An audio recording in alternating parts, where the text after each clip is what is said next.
Bismillahirrahmanirrahim. Bismillahirrahmanirrahim. Assalamualaikum warahmatullahi wabarakatuh. Aman? Bismillahirrahmanirrahim. Assalamualaikum warahmatullahi wabarakatuh. Alhamdulillahirabbil alamin. Alhamdulillahilladzi anzala sakinah fi qulubil mu'minin liyazdadu imanan ma'a imanihim. Asyhadu la ilaha illallah wa asyhadu anna Muhammadan abduhu wa rasuluh. Allahumma shalli wa sallim ala nabiyyina wa qudwatina wa syafi'ina wa habibina wa sayyidina Muhammad wa ala alihi wa ashabihi wa man ittaba'ahum bi ihsanin ila yaumil qiyamah. Amma ba'd. Qala ta'ala a'udzu billahi minasyaitonir rajim. Bismillahirrahmanirrahim. Syahrul Ramadan alladzi unzila fihi al-Qur'an hudan lin-nasi wa bayyinatin minal huda wal furqan. Faman syahida minkum asy-syahra falyasum wa man kana maridan aw ala safarin fa'iddatun min ayyamin ukhra. Yuridullahu bikumul yusra wa la yuridu bikumul usra. Walitukmilul iddata wa litukabbirullaha ala ma hadakum wa la'allakum tashkurun. Alhamdulillahirabbil alamin. Teman-teman Taubaters semuanya dimanapun berada, yang mungkin sebagian kita ada yang sudah ada di rumah, ada yang di kosannya atau ada yang di tempat tinggalnya, ada yang mungkin sebagian masih di perjalanan pulang dari bekerja.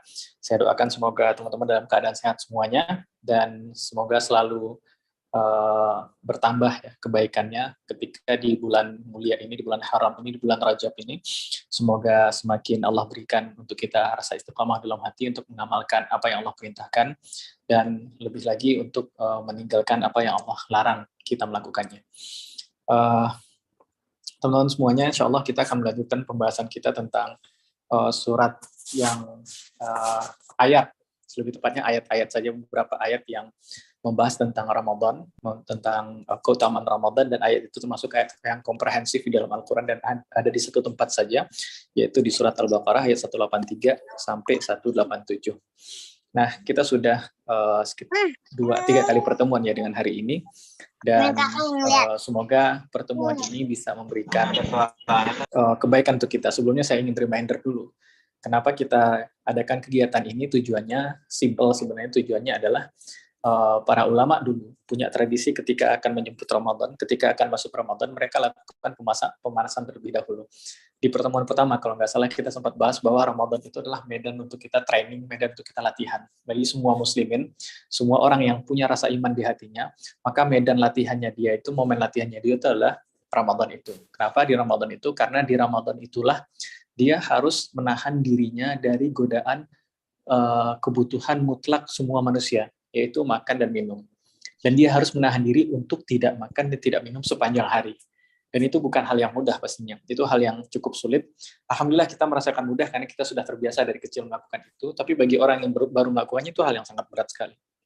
Dan itu merupakan training yang berat. Itu dilakukan bukan sehari, 2 hari, atau 3 hari saja, tapi dilakukan selama 30 hari full, atau mungkin 29 hari, kalau satu bulannya 29 hari. Maka itu sebuah latihan yang besar bagi seorang muslim. Itu adalah latihan yang besar. Dan tidak saja dilatih dengan itu, tapi Allah bukakan. Kalau di hadis disebutkan wa futihat abwaabul jannah, dibukakan bagi kita pada waktu itu pintu-pintu surga. Ulama menjelaskan bahwa ada banyak sekali kebaikan yang Allah letakkan di Ramadan ini. Jadi ada banyak sekali amalan yang bisa kita lakukan. Jadi ini memang saat Ramadan 30 hari ini memang satu waktu, satu momen yang Allah sediakan untuk kita, di mana kita mentraining, mendisiplinkan diri dengan seserius mungkin di bulan Ramadan ini. Dan ulama mengatakan, dan ulama pun melakukan bahwa sebelum masuk Ramadan, kita harus lebih awal dulu mempersiapkan diri. Jauh-jauh hari sebelum masuk Ramadan, kita harus mempersiapkan diri. Alhamdulillah, sebelum Ramadan ada 1 bulan namanya Sya'ban, ada 1 bulan lagi namanya Rajab. Dan kita berada di, sekarang Rajab tanggal berapa ya? Rajab udah tanggal 25 ya, atau 26 mungkin. Udah tinggal nggak nyampe sepekan lagi itu sudah masuk Sya'ban. Bulan haram ini akan habis. Dan di bulan haram ini kita mulai bulan Rajab, Sya'ban, Ramadan. Kalau ulama dulu bahkan ada yang mulainya 4 bulan, bahkan 6 bulan sebelum Ramadan. Bahkan sebagian riwayat menyebutkan bahwa ulama itu hidupnya adalah menghitung dari Ramadan. Karena Rasul mengajarkan kita itu dari Ramadan kepada Ramadan. Hidupnya para ulama itu didesain sebagaimana ucapan Rasul.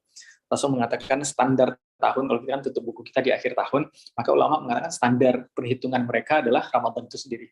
Jadi selesai Ramadan, mereka berdoa kepada Allah selama 6 bulan supaya ibadah selama Ramadan diterima oleh Allah. Dan ketika 6 bulan berikutnya, mereka berdoa kepada Allah supaya disampaikan kepada Ramadan dan diberikan Ramadan yang lebih baik lagi. Jadi 1 tahun itu berputar pada pusaran yang namanya adalah Ramadan. Karena Rasul mengajarkan itu. as-salawatul khams wal jum'atu ila jum'ah wa ramadan ila ramadan, salat yang 5 waktu, Jumat yang ke Jumat, dan Ramadan ke Ramadan, mukaffiratun lima bainahuma idza jtunibal kaba'ir. Niscaya waktu-waktu itu mampu mengampuni, mampu menggugurkan dosa apapun di antara kedua waktu itu, antara 2 Ramadan, antara 2 Jumat, di antara 2 salat, bisa gugur semua dosa pada waktu itu, selagi dosa-dosa besar al-kabair dihindari. Maka muslimin menjadikan Ramadan itu pusaran sentral atau titik tolak perhitungan kegiatan mereka dalam setahun. Maka levelnya kalau turun dalam sepekan adalah Jumat ke Jumat. Dan level akan diturunkan lagi dalam sehari itu, kita punya titik tolak atau milestone kita lihat dari subuh ke zuhur, zuhur ke asar, asar ke maghrib, maghrib ke Jumat, maghrib ke isya, isya dan ke subuh lagi. Itu menjadi waktu-waktu yang sangat berharga bagi kita untuk merenung, kontemplasi, mendapatkan pengampunan dosa dari Allah.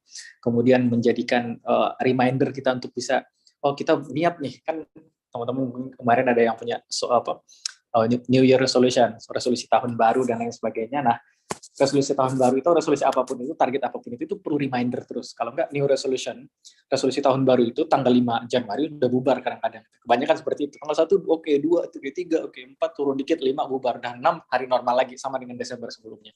Maka kita perlu reminder setiap hari. Setiap hari adalah waktu sholat, per pekan adalah Jumat, dan setiap tahun adalah Ramadan. Dan karena Ramadan itu begitu pentingnya, kita harus siapkan jauh-jauh hari. Nah, spirit dari diskusi kita, kajian kita pada malam ini, setiap Rabu insya Allah kita adakan, tujuan utamanya adalah untuk mereminder kita betapa pentingnya Ramadan, dan supaya kita harus siap-siap nih di Rajab ini. Rajab ini setidaknya Allah bukan fala tadlimu fihinna anfusakum. Janganlah kalian menzalimi diri kalian pada bulan-bulan haram itu.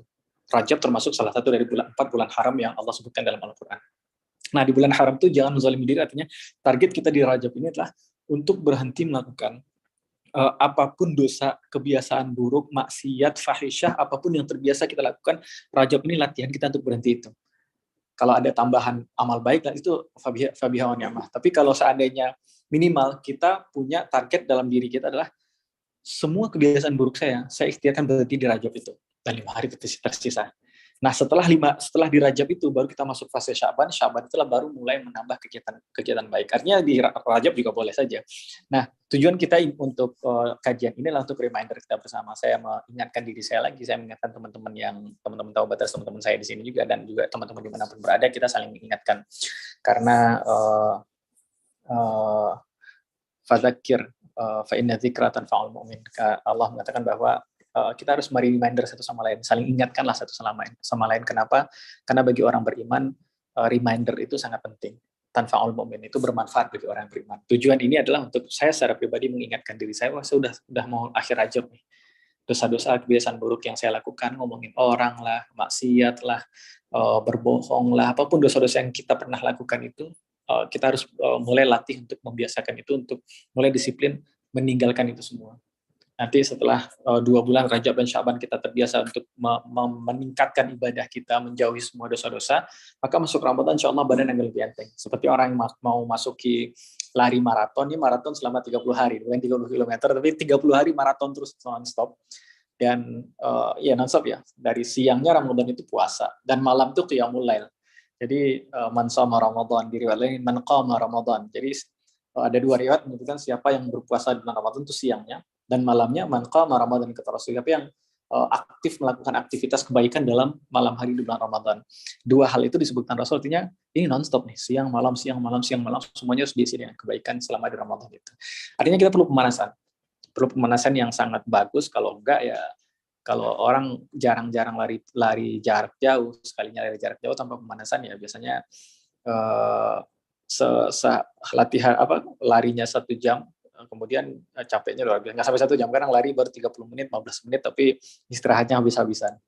Nah, tujuan kita adalah untuk reminder itu. Saya ingatkan lagi di awal ini supaya kita nggak lupa ya. Tujuannya untuk mengingatkan diri saya, dan mudah-mudahan itu juga bisa menjadi pengingat untuk teman-teman semuanya. Kita masuk ke pembahasan surat Al-Baqarah ayat 185. Kemarin di pertemuan sebelumnya kita membahas firman Allah di 183 ya, dan 184 dan awal 185, yaitu tentang puasa sendiri, kutiba alaikumusiyam, kemudian 185 tentang ayyamun ma'dudat, tentang puasa itu. Nah, di ayat ini di ayat 185, saya review lagi apa yang kita bahas kemarin ya kesimpulannya. Di ayat 185 Allah mengganti subjeknya, Allah mengganti topik pembahasan. Di 183 dan 184 Allah bicara tentang puasa saja. Jadi ada dua tema besar di sini.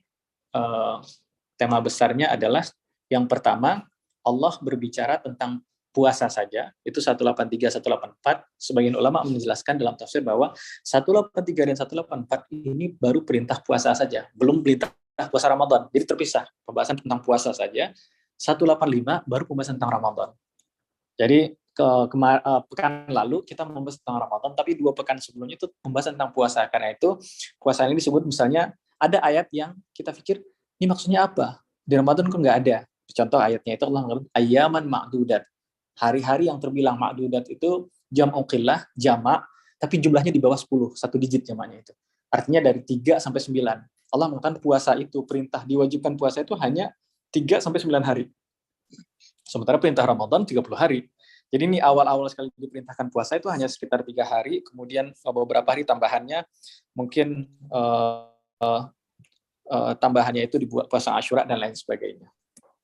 Nah, kemudian sebentar saya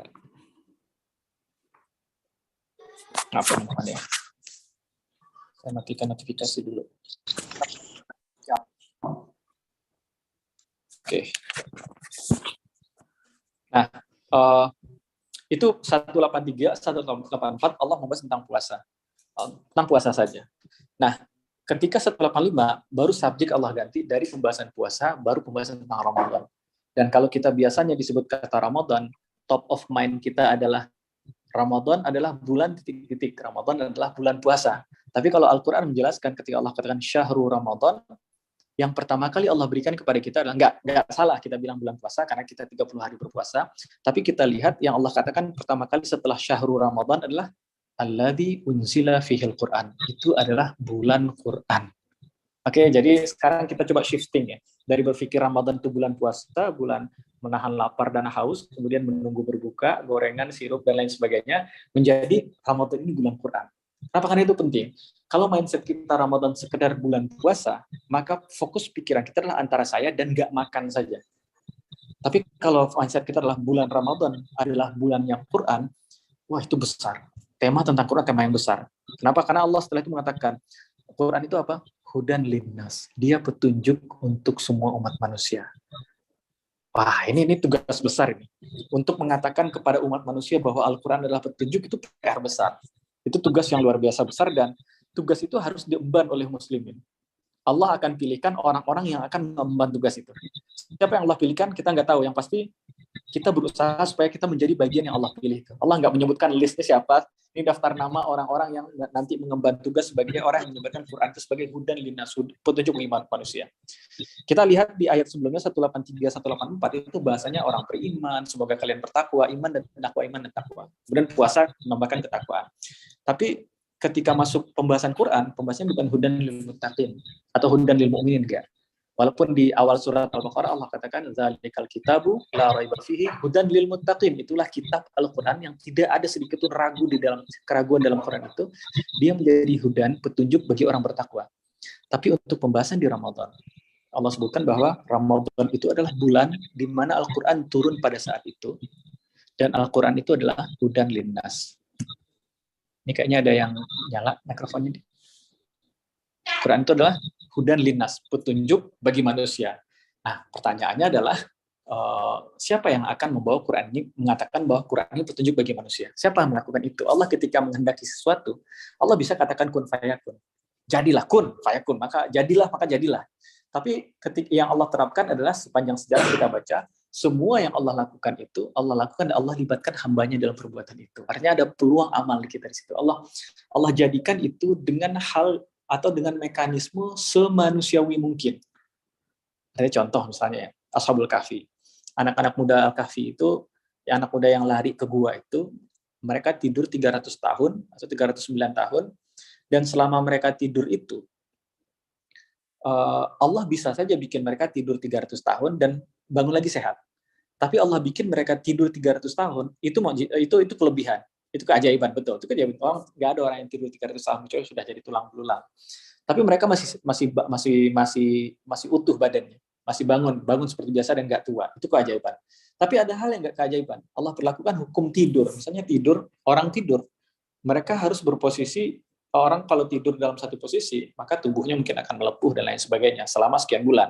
Bayangkan selama sekian ratus tahun, itu tubuhnya akan pipih gitu karena tidur terus seperti itu. Nah, Allah katakan wa nuqallibuhum dzatal yamin wa dzatal shimal, dan kami bolak-balik anak-anak muda yang ada di dalam gua itu kadang ke kanan, kadang ke kiri untuk mengimbangi fisiknya itu supaya dia nggak tidur dalam satu posisi saja selama sekian ratus tahun. Kemudian juga wa tara syamsa idza tala'at tazawaru an kahfihim, dan kau melihat ketika matahari terbit itu kami belokkan cahaya matahari ke kanan. Jadi matahari membelokkan cahayanya ke kanan. Tujuannya apa? Tujuannya supaya anak-anak muda ini kena sinar matahari di pagi hari. Wa idza gharabat taqriduhum dzata shimal, dan ketika matahari tenggelam, matahari meminjamkan jasanya dengan membelokkan cahaya ke kiri supaya mereka juga kena cahaya minimal di pagi dan sore hari. Jadi Allah berlakukan hukum-hukum yang menjadi sunatullah bahkan dalam sebuah program itu disebut keajaiban dari Allah. Kan tidurnya anak muda itu 300 tahun keajaiban Allah. Kenapa Allah nggak bikin semuanya keajaiban? Udah nggak perlu dibolak-balik, enggak. Semuanya Allah jadikan ada bagian-bagian manusiawi yang tetap disediakan Allah di sana. Begitu juga ketika Allah katakan hudan linnas, Quran ini petunjuk bagi manusia. Pertanyaan bagi kita adalah siapa yang mengantarkan kepada dunia? Karena hudan linnas berarti untuk semua umat manusia. Siapa yang mengantarkan kepada umat manusia seluruhnya bahwa Quran ini petunjuk? Daripada kita bertanya siapa, bagaimana kalau kita jadikan jawabannya? Ya Allah, saya minta jawabannya adalah diantaranya kita. Diantaranya adalah kita yang belajar. Enggak apa-apa kita belajar dari Allah, enggak apa-apa. Tapi semoga ini ikhtiar, dengan itu kita bisa mengatakan Quran sebagai petunjuk bagi manusia. Maka ada dua tugas besar di Ramadan ini. Tugas besar pertama adalah kita terikat dengan Quran, kita mempelajari Quran, tapi itu belum selesai. Kita mengkaji Quran, pelajarinya, kita mengikatkan diri kembali ke Quran, bahwa apapun masalah saya, jawabannya di Quran. Buka Quran, baca ayatnya, kemudian baca terjemahnya, kemudian sediakan waktu untuk merenungi ayat itu. Karena ini bukan sembarang kalimat. Ini bukan kalimat orang yang sekali dengar anti paham enggak. Dan setelah anti paham, ya udah itu doang penyampaiannya. Itu manusia. Kalau manusia dia mengatakan A, maka ya pesan yang kita tangkap adalah apa message dari apa yang dia sampaikan, poinnya adalah 1, 2, 3, selesai. Tapi kalau yang mengatakan adalah ini kalamnya Allah, maka ketika Allah mengatakan satu kalimat kepada kita, mungkin kita paham hari ini satu makna, besok kita bisa bertambah maknanya lain. Imam Syafi'i saja. Imam Syafi'i itu sekali Ramadan, beliau katakan, saya itu kata Imam Syafi'i, setiap Ramadan itu mengkhatamkan Quran 2 kali. Bukan 1 bulan, 2 kali dalam sehari. Bayangkan itu. Dan beliau juga yang mengatakan bahwa setiap kali saya membaca ayat Quran, setiap kali pula saya mendapatkan ilmu yang baru di sana. Karena Quran seperti lautan. Quran seperti lautan, dan semua yang kita bahas itu kayak kita mengambil air dalam samudra yang luas itu dengan jari kita.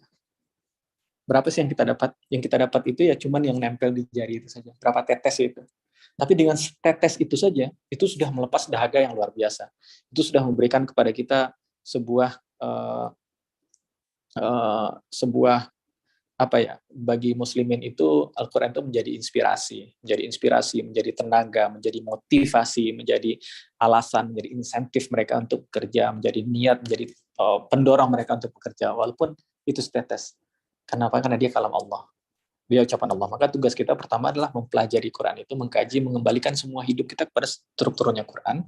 Dan yang kedua adalah setelah itu, di Ramadan ini Allah berikan kita tugas yang kedua, yaitu bagaimana caranya umat manusia seluruhnya, artinya non-muslimnya juga. Bagaimana caranya agar non-muslimnya juga bisa mengenal indahnya Quran ini. Kita baru-baru ini ada kejadian di Swedia ya, orang yang mendapatkan izin dari negara untuk membakar Quran, dan itu hal yang sangat disayangkan. Tapi saya pikir momen itu adalah momen yang paling tepat bagi kita untuk menyampaikan kepada non-muslim, orang-orang yang tidak percaya dengan Quran ini, betapa ajaibnya Quran. Bahwa mereka bisa memegang Quran saja itu sudah ajaib. Satu buku bertahan selama 1.400 tahun, dibaca oleh miliaran manusia, bahkan dihafalkan oleh ratusan juta, kalau bukan miliaran, ratusan juta umat manusia menghafalkan itu dari sejak awal dia turun sampai hari ini. Dan yang menghafalkan Quran itu bukan orang-orang cerdas saja. Orang cerdas menghafalin Quran, orang yang nggak cerdas, yang nggak doktornya, bahkan ada yang nggak pendidikan SD pun menghafal Quran, orang yang tua menghafal Quran, ada anak-anak menghafal Quran, bahkan ada orang buta pun menghafal Quran.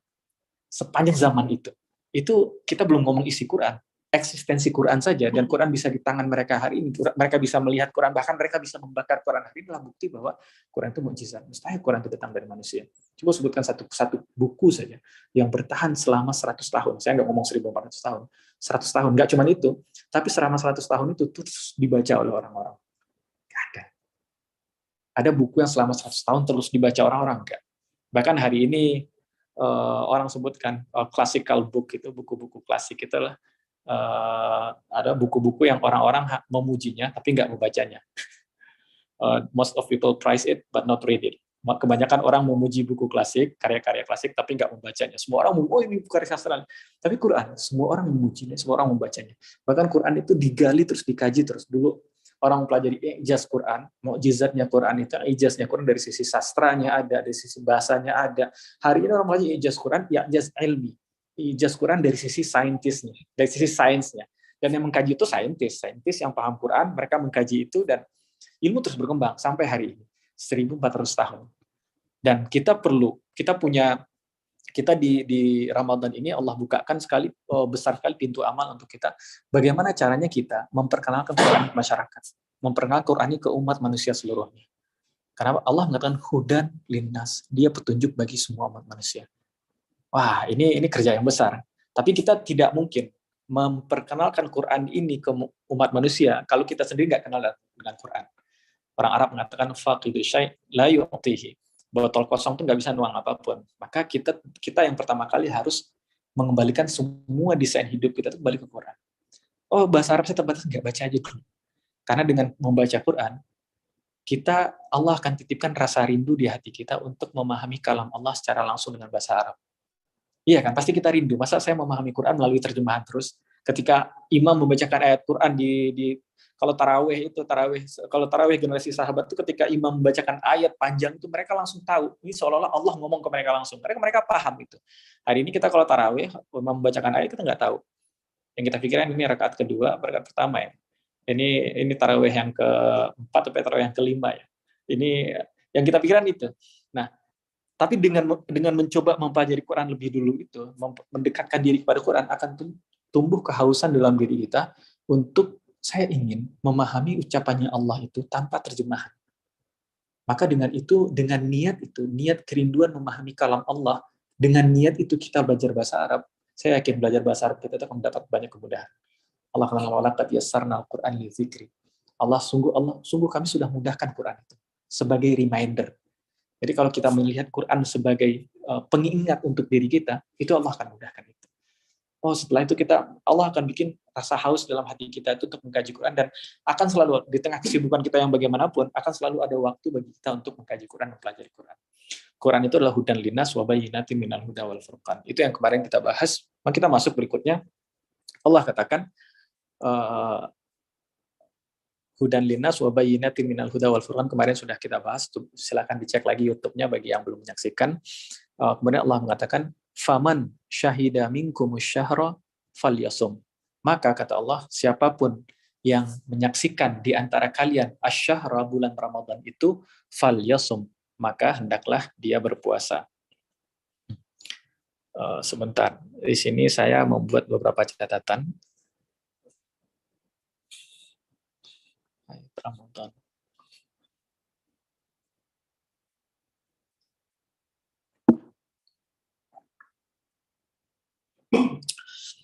Nah, sekarang kita masuk ke potongan ayat. Maka siapa yang menyaksikan, siapa saja di antara kalian yang menyaksikan bulan pada Ramadan itu, maka hendaklah dia berpuasa. Satu implikasi dari ayat ini sudah clear. Artinya siapa yang melihat hilal pada bulan Ramadan itu, maka hendaklah besoknya dia berpuasa. Ini dalam pembahasan fikihnya seperti itu. Tapi ada implikasi lain dari ayat ini. Allah mengatakan keterkaitan antara bulan Ramadan yang disebut bulan Quran dengan puasa. Bulan Ramadan disebut dengan bulan Quran. Kenapa bulan Ramadan istimewa? Karena satu hal. Karena Al-Quran turun di dalam bulan Ramadan. Quran turun di malam yang disebut dengan Lailatul Qadar, malam Qadar, dan Lailatul Qadar terletak di Ramadan, walaupun ada sedikit riwayat mengatakan di bulan di luar Ramadan, tapi itu riwayat yang lemah. Kebanyakan riwayat menunjukkan bahwa itu jatuh di bulan Ramadan, Lailatul Qadar itu. Nah, Allah katakan faman syahida minkum syahra falyasum, maka siapapun di antara kalian yang menyaksikan, syahida, Allah nggak menggunakan kalimat ra'a, faman ra'a, minkum asyhara, Allah mengatakan syahid itu menyaksikan. Artinya kita tahu bahwa Ramadan ini adalah bulan turunnya Quran. Dan turunnya Al-Quran itu adalah momen yang paling bersejarah di sepanjang sejarah kehidupan umat manusia. Jadi tidak ada momen yang lebih berharga ketimbang momen turunnya Quran itu. Kenapa demikian? Karena pada detik turunnya Quran, haluan hidup umat manusia itu berganti. Di detik turunnya Quran itu. Saya ada beberapa kitab yang menarik. Misalnya Syekh An-Nadawi, Mustafa An-Nadawi menulis kitab berjudul Madza khasiral alam bin hitatil muslim.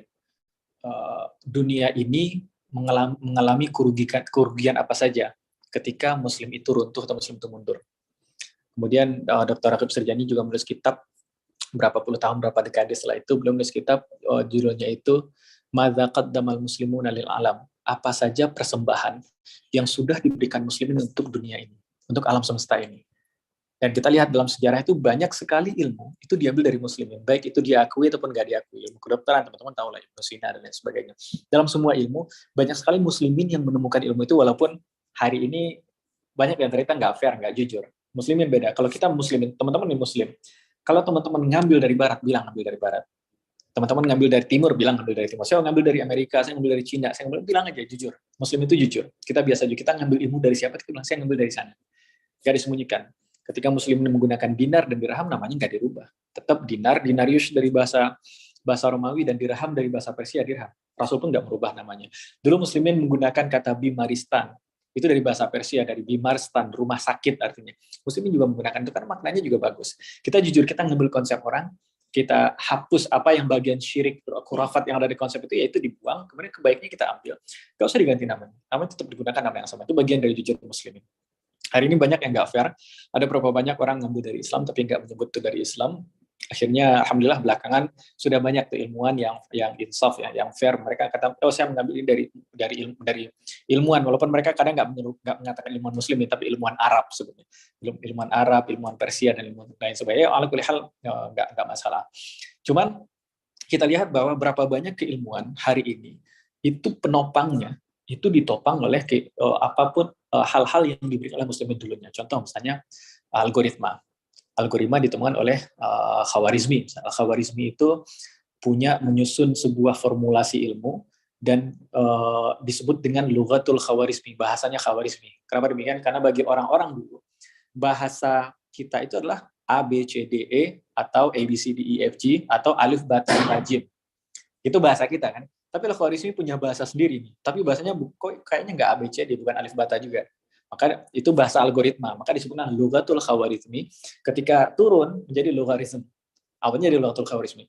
Dan algoritma itu awal mula semua gadget hari ini. Kalau nggak ada algoritma, kita nggak bisa membahas. Saya nggak punya tablet, nggak akan punya tablet, teman-teman nggak akan bisa melihat saya hari ini di HP dan lain sebagainya. Semua desain gadget hari ini berangkat dari dasarnya algoritma itu sendiri. Artinya, kalau muslimin tidak menemukan itu, nggak tahu hari ini kita ngapain. Nggak kebayang kita hari ini. Karena muslim itu dari abad ke-6 Masehi ya, sampai abad ke-16 atau abad 15 itu memberikan banyak sekali kebaikan untuk umat ini. Dan semua kebaikan itu, kalau kita tarik awal startnya di mana, semuanya awal dari start, awal garis startnya itu semuanya dimulai ceritanya itu, semua cerita, semua inspirasi, semua kebaikan itu dimulai dari satu malam, disebut malam Qadar, yaitu malam turunnya Al-Quran. Itu menjadi pembeda untuk sejarah planet bumi ini seluruhnya. Itu menjadi turunnya Quran, di malam turunnya Quran itu, maka sejarah umat manusia seluruhnya berbeda. Berganti haluannya, berganti diarahkan oleh Quran itu. Muslimin ataupun non-muslim hari ini terpapar oleh kebaikan Quran. Itu satu hal fakta mutlak yang tidak bisa kita pungkiri. Fakta yang luar biasa yang mustahil kita pungkiri, bahwa apapun yang kita dapat di kebaikan hari ini itu dimulai startnya dari sejak turunnya Quran itu. Karena itu saya kutipkan ini kalimatnya Ja'far bin Abi Thalib, sepupunya Nabi, ketika beliau hijrah ke Habasyah bertemu dengan Raja Najasyi. Dan apa kata Ja'far kepada Raja Najasyi itu? Karena Raja Najasyi nanya, kalian hijrah ke sini, kalian ini siapa? Dan kenapa kalian meninggalkan agama? Ma hadzal din alladzi faraktum fihi qaumakum wa lam tadkhulu fi dini wala fi dini ahadin min hadhil ummah. Raja Najasyi mengatakan, apa ini agama ini?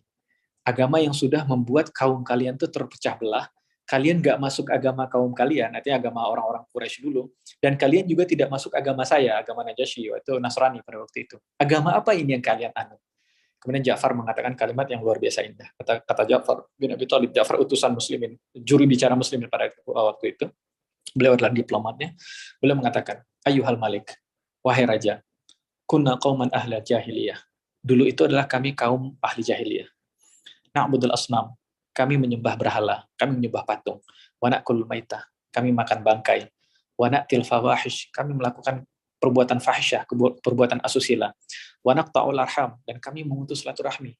Wa nusi'ul jiwar, kami menyakiti tetangga. Wa ya'kulul qawiyyu minnad dha'if, dan orang kuat di antara kami memakan orang yang lemah. Fakunna ala dzalik, maka dulu kami seperti itu. Hatta ba'atsallahu ilaina rasulan, sampai Allah utus kepada kami seorang rasul, minna, dari golongan kami, na'rifu nasabahu, kami tahu nasabnya, wa sidqahu, dan kami tahu kejujuran dan kebenarannya, wa amanatahu, dan kami juga tahu amanahnya, wa afafahu, dan kami tahu ifahnya. Ifah itu kehormatan dirinya. Fada'ana ilallahi limuwahidahu wa na'budahu, maka rasul itu mengajak kami untuk menyembah kepada Allah supaya kami mengesahkannya dan menyembahnya. Wa nakhla'u ma kunna nahnu na'budu wa aba'una, dan melepaskan semua apapun yang kami sembah sebelum itu dan apapun yang disembah oleh ayah-ayah kami min duni, dari selain Allah. Minal hijarah wal awthan, baik itu dari batu-batu ataupun dari berhala. Wa umirna bisidqil hadis, dan kami wa amarna bisidqil hadis, dan dia memerintahkan kami untuk berbicara yang jujur, wa adail amanah, dan menunaikan amanah, wa silaturahim, dan menyambungkan silaturahmi, wa husnil jiwar, dan berbuat baik kepada tetangga, wal kaffi anil maharim wad dima, dan menahan diri dari pertumpahan darah, wa nahana anil fawahish, dan dia mencegah kami, melarang kami melakukan fahisyah, perbuatan asusila, wa qauliz zur, dan ucapan-ucapan buruk, ucapan tercela, wa akli malil yatim, dan mengambil, memakan harta anak yatim, wa qadfil muhsanat, dan menuduh perempuan yang baik berzina, menuduh perempuan yang baik sebagai pezina, wa amarna an na'budallah wahdah, dan dia menyuruh kami untuk menyembah Allah saja, la nusyrik bihi, tidak mempersekutukannya syai'an sedikit pun. Wa amarna bis salati waz zakati wasyam, dan dia yang memerintahkan kami untuk salat, untuk zakat, untuk siam, dan Ja'far menyebutkan beberapa perbuatan-perbuatan lain yang Allah perintahkan, dan sedekah dan sebagainya. Wa amanna bihi wattaba'nahu ala ma ja'a bihi fa'abadnallaha wahdah, dan kami beriman dengannya, dan kami mengikuti apapun yang dia bawa. Fa'abadnallaha wahdah, maka kami menyembah Allah saja. Falam nusyrik bihi syai'an, dan kami tidak mempersekutukan sesuatu apapun. Wa harramna ma hurrima alaina, dan kami haramkan semua yang diharamkan untuk kami. Wa ahlalna ma ahallalana, dan kami halalkan apapun yang dihalalkan untuk kami. Fa'ada alaina qaumuna, akan tetapi kaum kami menentang kami. Fa'azzamuna, mereka menyiksa kami. Wa fatanuna, mereka memfitnah kami, menguji kami, andinina, tentang agama kami.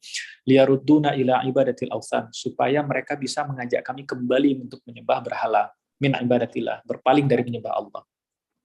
Kemudian ketika mendengar ini, Najasyi mengatakan, hal ma'aka mimma ja'a bihi anillahi min syai'in. Najasyi mengatakan, oke, ini kalimat yang luar biasa.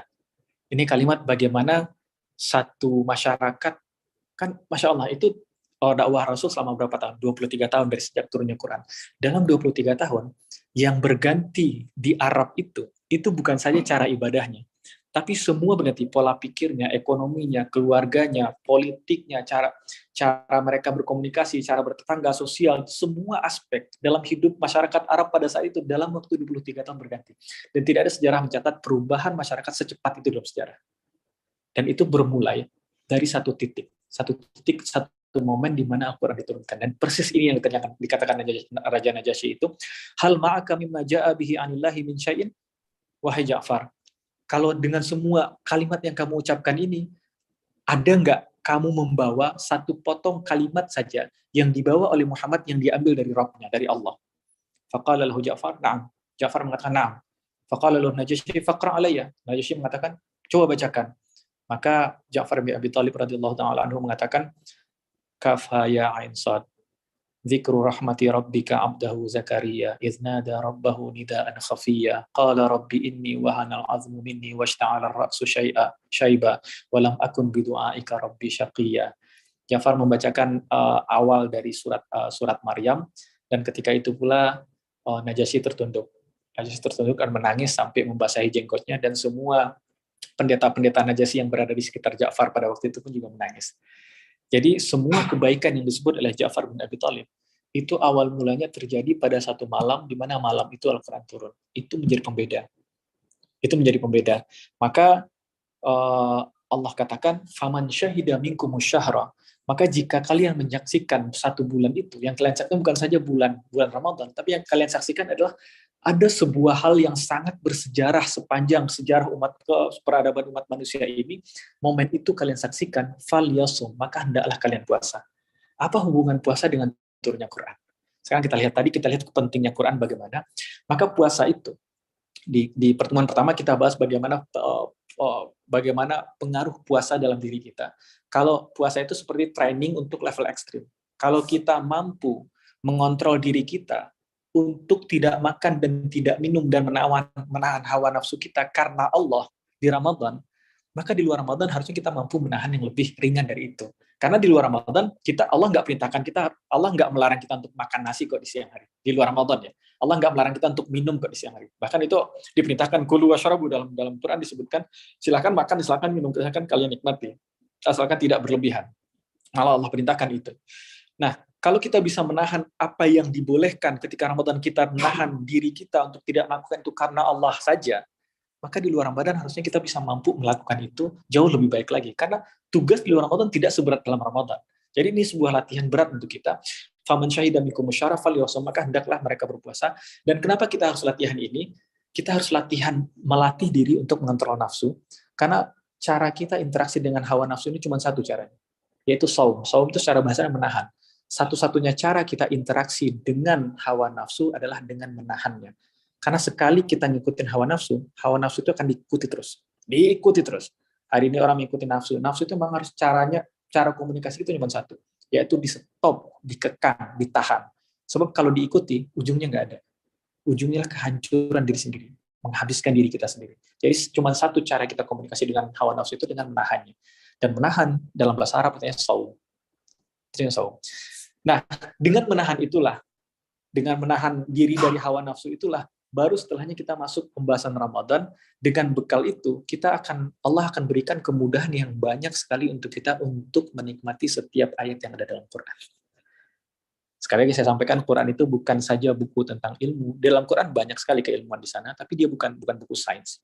Dalam Quran banyak sekali sastra yang luar biasa tinggi, tapi dia bukan kitab sastra. Dalam Quran banyak sekali perintah-perintah wajib, halal, perintah fikih, tapi dia bukan kitab fikih. Dalam Quran banyak sekali sejarah-sejarah umat masa lalu, tapi dia bukan kitab sejarah. Quran pertama kali sebelum disebut kitab-kitab yang lain, nama Quran pertama kali dia adalah kitab yang memberikan kepada kita petunjuk. Maka caranya kita mendapatkan petunjuk dari Quran itu adalah dengan menjaga diri kita. Jadi ini kayak lingkaran kebaikan. Kita jaga diri kita, maka Allah akan mudahkan kita untuk memahami Quran. Kita mudah memahami Quran, Allah akan menjaga diri kita. Kita menjaga diri kita lagi, Allah akan mudahkan kita untuk memahami Quran. Jadi lingkaran kebaikan ini sampai mudah-mudahan Allah matikan kita dalam kegiatan usaha memahami Quran dan mengaplikasikannya, maka Al-Quran itu yang akan menjaga kita. Semoga itu kita lakukan terus. Nah, kenapa ketika orang menyaksikan Ramadan dia berpuasa? Karena kita akan melewati satu masa, akan melewati satu bulan, yang mana di situ akan ada latihan yang besar. Kita akan berinteraksi banyak dengan Quran. Dan ketika kita interaksi banyak dengan Quran, ada satu interaksi yang perlu kita cut. Semua orang tahu kan, kalau kita nelpon, tapi di hari itu nelpon di jaringan lebih bagus. Taruhlah kartu provider yang jaringannya bagus, tapi kalau di malam itu semua orang nelpon menggunakan jaringan itu pun akan jelek jaringannya. Walaupun jaringan terbaik apapun itu, kalau kita nelpon di malam takbiran, semua orang nelpon orang tua, itu berapa kali susah nyambung. Sekali biasanya nih jaringan lancar, ini provider bagus dan lain sebagainya, tapi ketika malam takbiran nelpon itu semua, karena se-Indonesia menggunakan jaringan itu. Sama dengan kita, ketika kita ingin terkonek dengan Quran, maka kita perlu cut koneksi yang lain. Gitu. Karena kalau di kantor saya itu kalau kita ada kajian Zoom dan lain sebagainya, itu teman-teman kasih tahu, kita mau kajian ini, maka semua gadget cut dari WiFi ini. WiFi-nya fokus untuk komputer ini saja. Kenapa? Karena itu dengan kaitannya kan kuat. Begitu juga ketika kita pengen mengkoneksikan hati kita dengan Quran, maka kita perlu putus hubungan dengan yang lain. As-siyam membuat kita lebih mudah untuk terkonek dengan Quran. Kalau kita susah terkonek dengan Quran, mungkin masih banyak dosa di hati kita. Maka mulailah mengikis dosa itu sedikit demi sedikit dan tetap mempelajari Quran.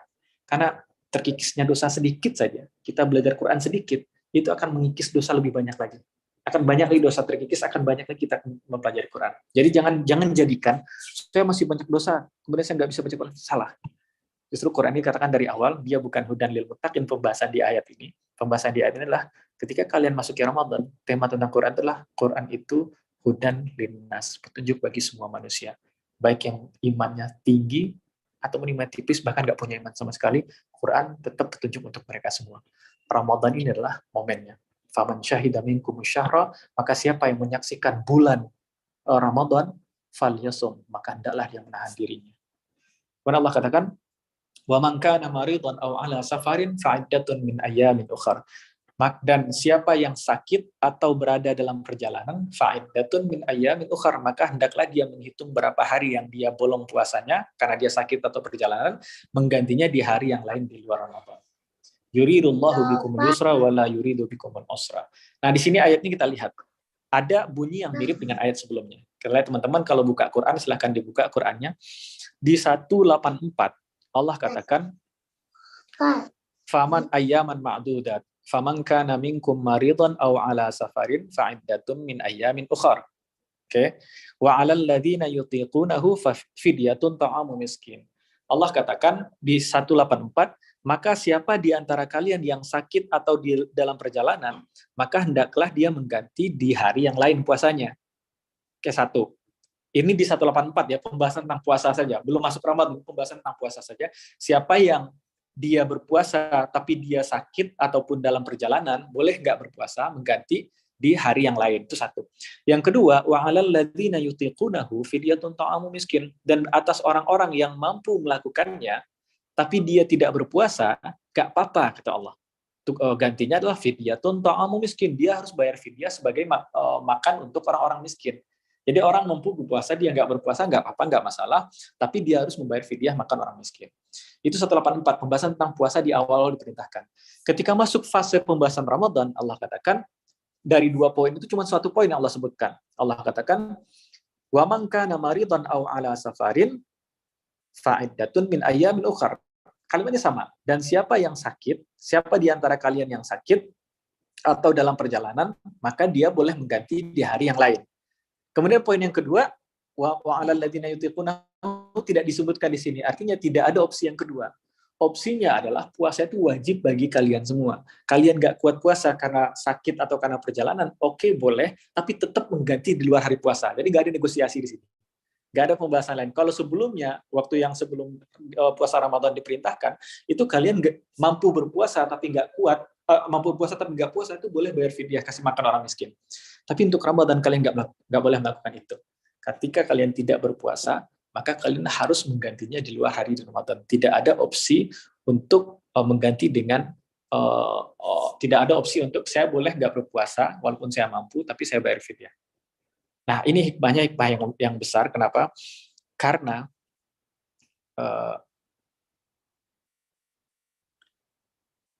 di sini kita bahas tadi bahwa ketika memasuki Ramadan kita punya tugas besar muslimin ini. Tugas besarnya adalah sebenarnya itu bukan tugas besar. Saya tidak melihat itu sebagai kewajiban atau sebagai tugas besar. Saya melihat itu bahkan sebagai kesempatan besar. Kenapa demikian? Karena tugasnya ini, dalam tanda kutip tugasnya ini adalah bagaimana kita kembali terkonek dengan Quran. Dan sebenarnya bukan tugas. Ini kesempatan besar. Kenapa demikian? Kalau manusia ini tidak terkonek dengan Quran, kalau kita tidak terhubung dengan kalimatnya Allah, maka hidup kita adalah sibuk terkoneksi dengan selain Quran. Maka kalau kita tidak terhubung dengan Allah, kita tidak fokus dalam mencari perhatian Allah, hidup kita akan sesak, akan sulit, karena kita akan sibuk mencari perhatian siapapun yang banyak sekali selain Allah. Maka di kantor-kantor karyawan akan sibuk menjilat bosnya, mencari perhatian dari atasannya. Dalam keluarga pun anak-anak sibuk berantem. Itu kan fitrah manusia seperti itu. Di lingkungan orang sibuk mencari perhatian, dalam di sosial media orang sibuk mendapatkan like, subscribe dan lain sebagainya. Kalau kita tidak terkoneksi dengan Allah, pasti kita terkonek dengan selain Allah. Kalau kita nggak cari perhatian kepada Allah, kita akan sibuk mencari perhatian kepada selain Allah. Dan perhatian siapapun selain Allah itu pasti akan berujung pada kekecewaan. Siapapun yang mencari, Imam Syafi'i mengatakan ridhon nas ghayatun la tudrak. Ridhonya manusia adalah tujuan yang nggak akan pernah nggak akan pernah tercapai. Ridhonya manusia adalah seperti lembah dalam yang nggak ada ujungnya di bawah. Antum gali turun sampai ke bawah nggak ketemu di bawah itu, dasarnya di bawah itu. Ridho manusia seperti itu. Maka tugas saya tidak sebutkan ini tugas. Saya lebih senang menyebutkan ini sebenarnya bukan tugas saja. Satu sisi kelihatan tugas ya, tapi lebih kesempatan Allah bukakan sebesar mungkin di Ramadan ini agar kita terkonek dengan Quran, terhubung kembali dengan Quran, dan ketika kita terhubung dengan Quran, disitulah momen kita disebut sebagai orang yang merdeka. Kenapa demikian? Kalau kita tidak terhubung dengan Quran, tidak menjadi hambanya Allah, kita akan menjadi hamba siapapun dan hamba apapun. Itu sebuah kemestian. Teman-teman pasti melewati. Saya secara pribadi melewati itu ketika kita tidak menjadikan pekerjaan kita untuk Allah. Kita akan sibuk untuk menjilat sana, jilat sini, cari perhatian sana, cari perhatian sini, gila subscribe, gila like, gila thumbs up, dan lain sebagainya. Maka tugas kita adalah untuk mengembalikan arah hidup kita ini, tujuannya udah Allah saja. Tujuannya Allah saja. Maka Allah katakan pada kita, faman syahida minkum syahra falyasum man kana maridan aw ala safarin fa iddatun min ayyam. Dan di Ramadan ini karena tugas kita itu tugas kita berat, kita harus connect dengan Quran, dan itu baru setengah berikutnya adalah kita harus memperkenalkan umat manusia ini kepada Quran. Dan itu pakai strategi. Bukan berarti saya punya teman saya WhatsApp itu ayat Quran, enggak. Ada teman bikin status yang nyeleneh, kemudian kita kasih dalil, dalilnya kalau kalian kafir, kalian kan enggak kayak gitu. Ada strategi dakwah sebagaimana yang Rasul contohkan, yang harus kita lakukan.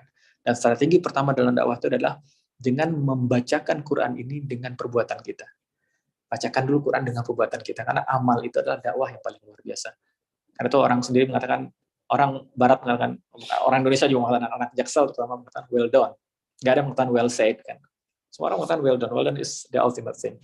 Antum melakukan well said tapi not well done. Antum sebagus apapun ucapan kamu lihat, tapi perangnya nggak kayak begitu, udah orang nggak akan dengar. Nabi Muhammad sebelum menjadi Nabi, ketika masih menjadi Muhammad muda, itu semua orang kagum dengan akhlak Nabi Muhammad. Dan ketika jadi Nabi, Nabi Muhammad menyampaikan pesan kebaikan pun, masih banyak yang nolak. Hari ini, nggak ada orang yang kagum dengan akhlak kita.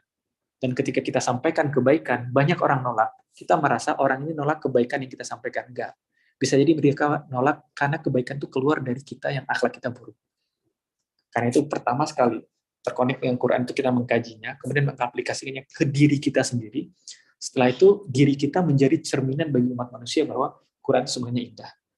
Al-Quran sebenarnya luar biasa.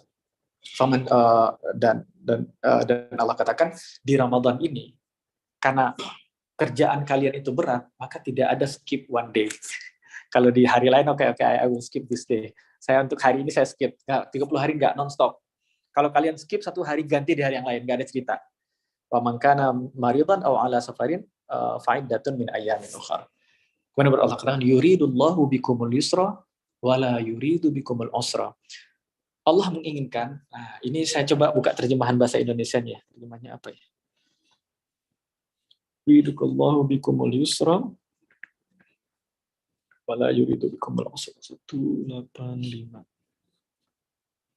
Di sini diterjemahkan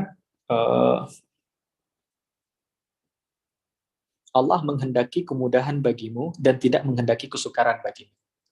Nah, cuman menarik di ayat ini Allah katakan yuridullahu bikumul yusra. Allah tidak mengatakan yuridullahu lakumul yusra, tapi bikumul yusra, dan itu berbeda. Coba kita lihat, kalau dimaksudnya adalah Allah menginginkan kemudahan untuk kalian dan Allah tidak inginkan kesulitan untuk kalian. Kalau kita lihat sejarah, misalnya syariat Islam, dan Nabi terdahulu juga punya syariat sendiri. Setiap Nabi bisa jadi syariatnya beda, tapi tauhid dan akidahnya sama. Tauhid akidahnya pasti sama. Setiap dari Nabi Adam sampai Nabi Muhammad punya akidah, konsep akidah yang sama, menuhankan Allah, mengesahkan Allah, dan seterusnya. Syariat mereka berbeda, oke, nggak masalah.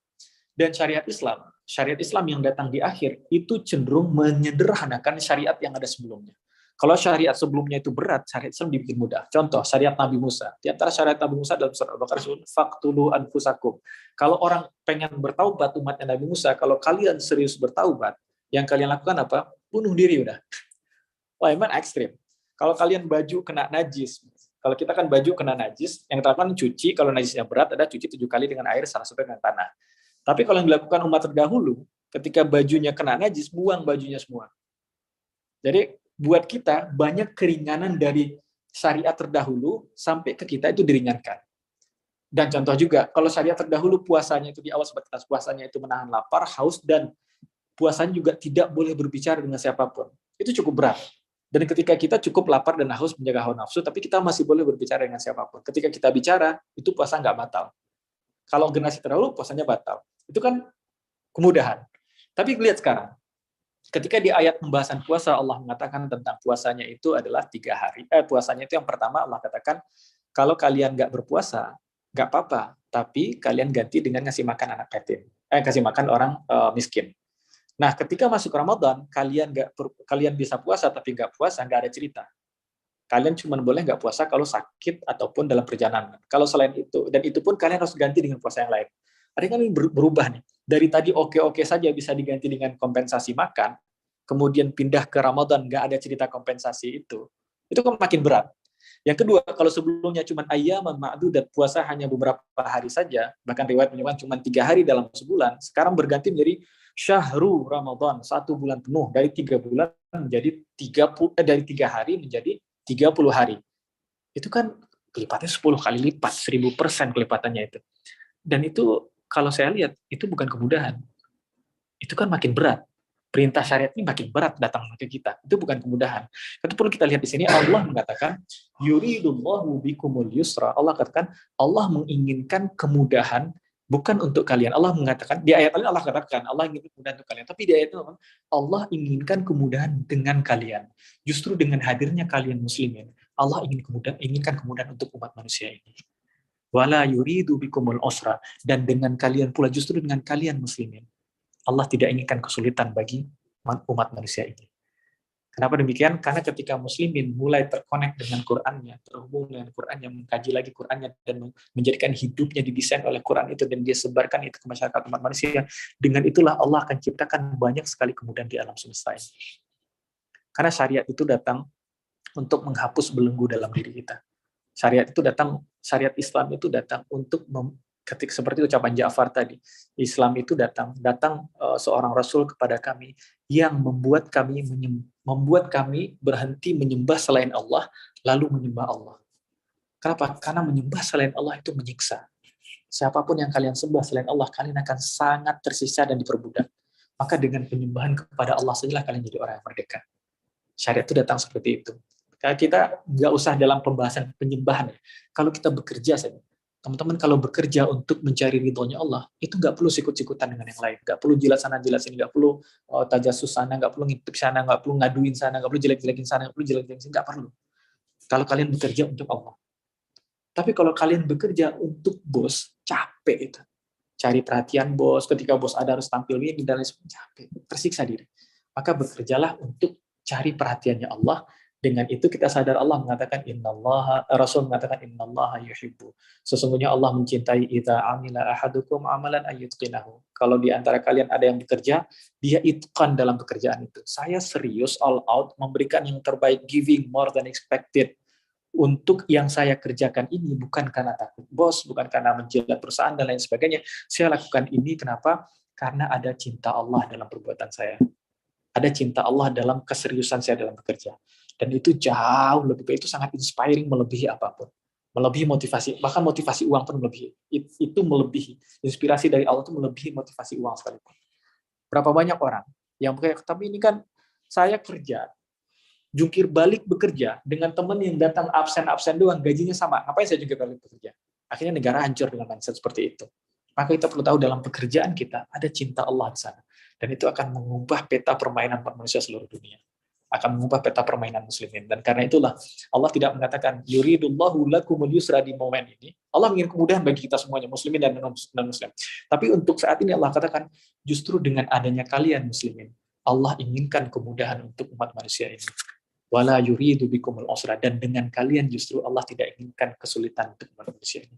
Maka tugas kita adalah untuk kembali terkoneksi dengan Quran dan menjadikan Quran itu jalan hidup kita, lalu memperkenalkannya kepada umat manusia seluruhnya.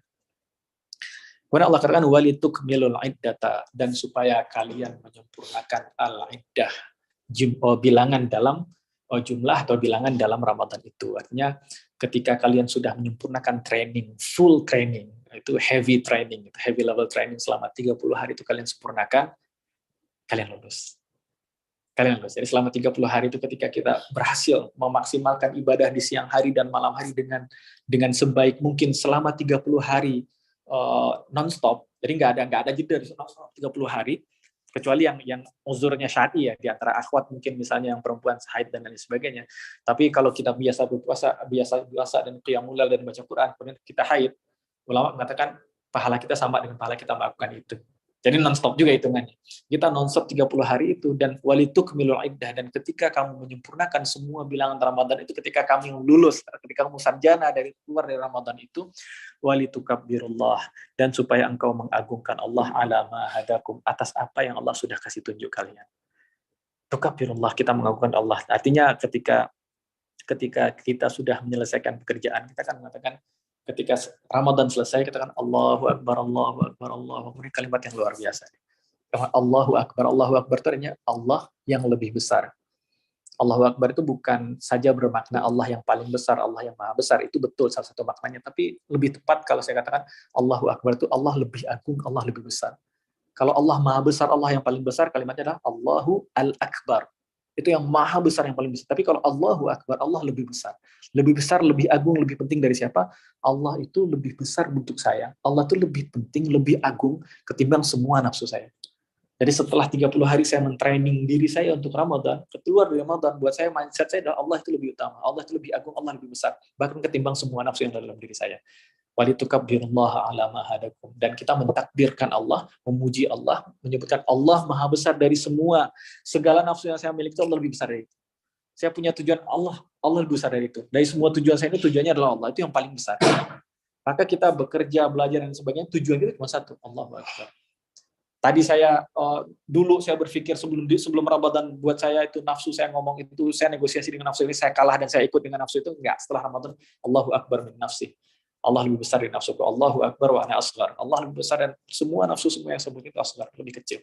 Tidak lebih penting dari itu. Wa la'allakum tashkurun. Dan semoga kamu bersyukur. Bersyukur atas apa? Bersyukur karena Al-Quran diturunkan di Ramadan itu. Bersyukur karena Allah latih kita di Ramadan itu. Bersyukur karena Allah sudah berikan petunjuk untuk kita untuk melatih diri selama Ramadan itu. Dan bersyukur karena Allah mudahkan kita bertemu Ramadan dan keluar dari Ramadan dalam keadaan yang kembali fitrah. Dalam keadaan kembali sebagaimana bayi lahir dari perut ibunya. Terhapuskan dosa-dosa kita seluruhnya. Wala'allakum tashkurun, dan kita bersyukur atas banyak hal. Dan di antara hal terbesar itu adalah kita bersyukur bahwa Al-Quran Allah turunkan untuk kita. Itu hal mahal. Gak kebayang kalau Al-Quran gak turun untuk kita, kita gak akan memiliki zaman yang seperti ini hari ini. Kalau Al-Quran tidak turun kepada kita. Maka Masya Allah, panduan itu luar biasa. Banyak sekali itu. Hari ini misalnya kalau teman-teman lihat beberapa peraturan negara seperti di Perancis itu banyak menganut mazhab Maliki. Jadi peraturan pemerintah Perancis itu ngambil dari fikihnya mazhab Maliki. Dan itu sah-sah saja. Muslimin itu kita harus menjadikan muslimin itu harus menjadi inspirasi baik untuk muslim atau non-muslim, itu semuanya. Jadi Islam itu kan rahmat lil alamin, untuk semua alam, untuk semua yang berakal yang ada di alam ini, kita rahmat untuk mereka semuanya. Jadi kita itu harus bisa memberikan kebaikan pada siapapun. Dan hanya satu kuncinya. Pertama sekali kita harus terkonek dengan Quran itu. Jadi itu teman-teman semuanya. Alhamdulillah kita insya Allah sebenarnya kita hanya meraba permukaan saya dari ayat ini. Kalau kita gali lagi, saya ketika mengkaji ayat ini, ayat Ramadan ini setiap Ramadan saya kaji. Dan setiap Ramadan pula ketika saya mengkajinya, kalau kita ngaji lebih serius saja, setiap ayat yang kita baca, dan ayat itu perasaan tahun lalu sudah baca ayat ini, tapi saya baca lagi, kok ada ilmu baru lagi saya dapat ya. Kuncinya cuma satu, lebih serius saja sama Quran. Quran ini tidak, kemarin kita bahas ya, mukjizat yang ada di Quran ini tidak semudah mukjizat yang ada di nabi yang lain. Orang nabi yang lain, misalnya Nabi Musa membelah lautan, orang nggak perlu berpikir tajam, rumit dan lain sebagainya untuk mengatakan itu mukjizat. Kelihatan, oh laut terbelah seperti itu, udah clear mukjizat. Tapi untuk Quran, Quran tidak segampang itu bagi seorang mengatakan itu mukjizat. Kita perlu menggalinya, mempelajari, mengkajinya dan seterusnya. Semakin kita duduk serius dengan Quran, maka semakin kita dapati indahnya ijaz dalam Quran itu. Dan semakin yakin kita bahwa Quran itu bukan ucapan manusia. Quran adalah ucapan pencipta kita. Kalau pencipta kita bicara, maka dia bicara kepada setiap kita. Allah itu bicara ke saya. Mungkin ada pembahasan dalam Quran ini yang kalau saya baca, ini kayaknya ayat ini sangat relate dengan saya. Tapi belum tentu relate dengan antum, karena background antum berbeda. Maka tergantung antum baca saja sendiri. Ya, yang ditafsir itu betul, ilmu yang sangat penting, tapi antum pelajari juga. Eratkan diri dengan Quran. Dan ketika kalian pengen mencari guru dan lain sebagainya, berangkatlah dari koneksi kalian dengan Quran. Baru dengan itu kalian berangkat, saya membutuhkan guru untuk lebih memahami. Saya membutuhkan guru untuk supaya nggak salah paham terhadap ayat ini. Saya membutuhkan guru supaya saya nggak bingung tinggal baca ini. Saya membutuhkan guru supaya saya bisa belajar bahasa Arab dan seterusnya. Dengan itu kita mencari, ya Allah akan mudahkan itu. Demikian teman-teman.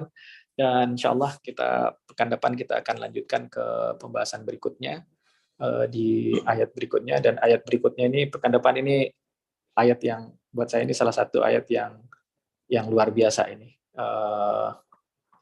tentang Ramadan. Ini ayat yang ini semakin menguatkan bahwa Ramadan untuk setiap kita. Ramadan bukan bulan untuk orang soleh saja, tapi Ramadan untuk siapapun setiap kita.